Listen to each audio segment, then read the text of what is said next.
რაც საერთოდ არ მე სოფელში და რაიონში ვერ მოვასწარე. რატო ვაკეთებს ამას, ხო ხედავ? სოციალურ დახმარებები იხსნება, პოზიტიური ენერგეტიკა, ვერ გაგრძელდება ეს იგიჟე. მეცნიერება ინტერნეტში შევდე არ ჯერა.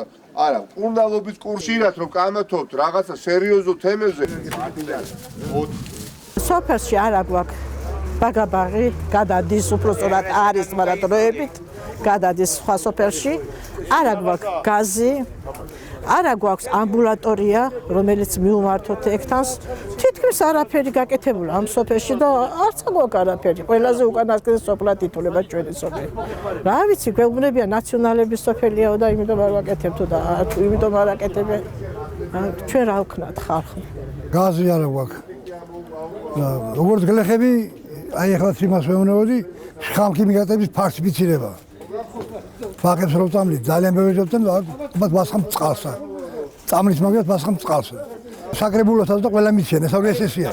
მაგრამ პატრონი არავინ არ არის, ეგ მართლა იგი. 4 წელიწადია უამრავი დაპირებების მიუხედავად ამ სოფელში დღესაც არ არის გაზიფიცირება დაწყებული, აგრეთვე გრაფიკით მიეწოდება სოფელს სასმელი წყალი, მიუხედავად დაპირებებისა, ქართული ოცნებამ დღემდე ვერ მოახერხა ამ სოფლებში ელემენტარული პრობლემების მოგვარება.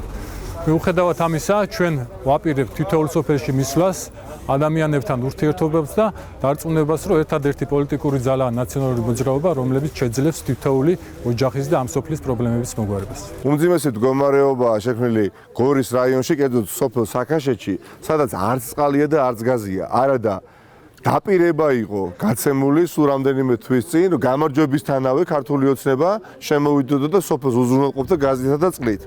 არათუ უზრუნველყვეს. საერთოდ არავინ არ გამოჩენილა ამ სოფელში და სოფლის მკვირთ ძალიან დიდი გულის ტკივილი აქვს, პლუს ყველაფერი იმის შემხედვარი, რაც ხდება ქვეყანაში. ქვეყანაში არათუ რაიმე ინფრასტრუქტურული პროექტი ხორციელდება. ერთადერთი ეკონომიკური აქტივობა თითქმის რაც ხორციელდება ქვეყანაში, ეს უკავშირდება ხის გადატანა, გადმოტანას. და ამ ხალხმა ეს იცის და გულის ტკივილით უყურებს ამ პროცესს ადგილობრივი მკვიდრები.